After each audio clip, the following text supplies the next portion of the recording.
سرخط مهمترین خبرها: عراقچی غنیسازی باید ادامه یابد، اورانیوم از ایران خارج نمی شود. رویترز شروط ایران را برای توافق اعلام کرد. و انفجار در مرکز پشتیبانی سفارت آمریکا.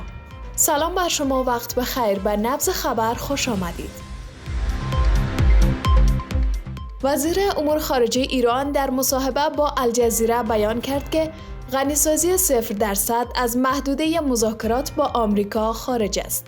سید عباس عراقچی وزیر امور خارجه ایران که به منظور شرکت در مجمع الجزیره به قطر سفر کرده است، در گفتگو با شبکه الجزیره در خصوص مذاکرات دیروز ایران و آمریکا در مسقط گفت: مذاکرات با واشنگتن شروع خوبی بود و راه طولانی برای ایجاد اعتماد داریم.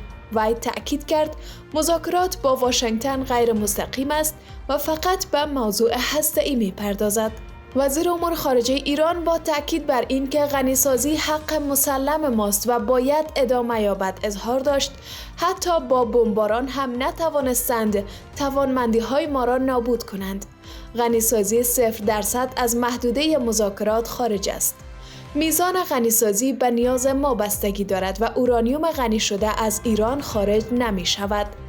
وی افزود صنعت موشکی هیچ وقت قابل مذاکره نیست، زیرا یک موضوع دفاعی است. عراقچی همچنان گفت در زمان حاضر هیچ تاریخ مشخصی برای دور دوم مذاکرات تعیین نشده است، اما ما و واشنگتن معتقدیم این نشست باید به زودی برگزار شود. وی ادامه داد: احتمال جنگ همیشه وجود دارد و ما برای آن و برای جلوگیری از جنگ آماده ایم. وزیر امور خارجه ایران گفت اگرچه مذاکرات با آمریکایی‌ها غیر مستقیم بود، اما فرصتی برای دست دادن با هیئت آمریکایی به وجود آمد. وی اضافه کرد ایران به کشورهای همسایه حمله نمی کند، بلکه به پایگاه‌های آمریکایی موجود در داخل آنها حمله می کند و بین این دو تفاوت زیادی وجود دارد. در صورت حمله واشنگتن ما نمی توانیم به خاک آمریکا حمله کنیم، اما به پایگاه‌های آن در منطقه حمله خواهیم کرد. رویترز شروط ایران را برای توافق اعلام کرد. آمریکا حضور نظامی خود در منطقه را تقویت کرده و ایران را در معرض دو گزینه توافق یا خطر حمله نظامی قرار داده است.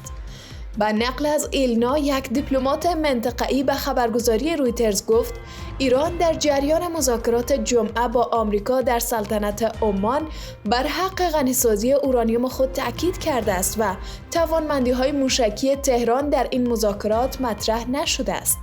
این منبع توضیح داد ایران برای بحث درباره سطح و خلوص غنیسازی یا راهکارهای جایگزین، از جمله تشکیل یک اتحاد منطقه‌ای برای مدیریت پرونده هسته‌ای، آمادگی نشان داده و معتقد است که مذاکره کنندگان آمریکایی موضع ایران در زمینه غنیسازی را درک کردند.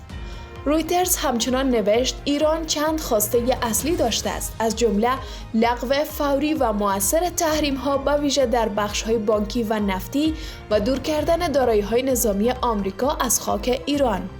این مذاکرات در حالی برگزار شد که تنش‌ها میان تهران و واشنگتن در هفته‌های اخیر افزایش یافته و آمریکا حضور نظامی خود در منطقه را تقویت کرده و ایران را در معرض دو گزینه توافق یا خطر حمله نظامی قرار داده است. و انفجار در مرکز پشتیبانی سفارت آمریکا، مقامات عراق در جریان بودند. سفارت آمریکا در بغداد از وقوع یک انفجار کنترل شده در یکی از مراکز وابسته به خود خبر داد. سفارت آمریکا در بغداد صبح روز شنبه اعلام کرد یک انفجار کنترل شده در داخل مرکز پشتیبانی دیپلماتیک وابسته به این سفارتخانه در پایتخت عراق انجام شده است. این سفارتخانه در بیانیه‌ای که در حساب رسمی خود در شبکه اجتماعی اکس منتشر کرد اعلام کرد مقامات عراقی پیشاپیش در جریان انجام این انفجار قرار گرفتند. بر اساس این اطلاعیه محل وقوع انفجار یکی از تأسیسات دیپلماتیک متعلق به آمریکا در بغداد بوده است. سفارت آمریکا تاکید کرده است این انفجار در چارچوب اقدامات کاملا کنترل شده و برنامه‌ریزی شده انجام شده و هیچ گونه خسارت مادی یا تلفات انسانی در پی نداشته است. با این حال جزئیات بیشتری درباره علت انجام این انفجار یا ماهیت دقیق آن ارائه نشده است.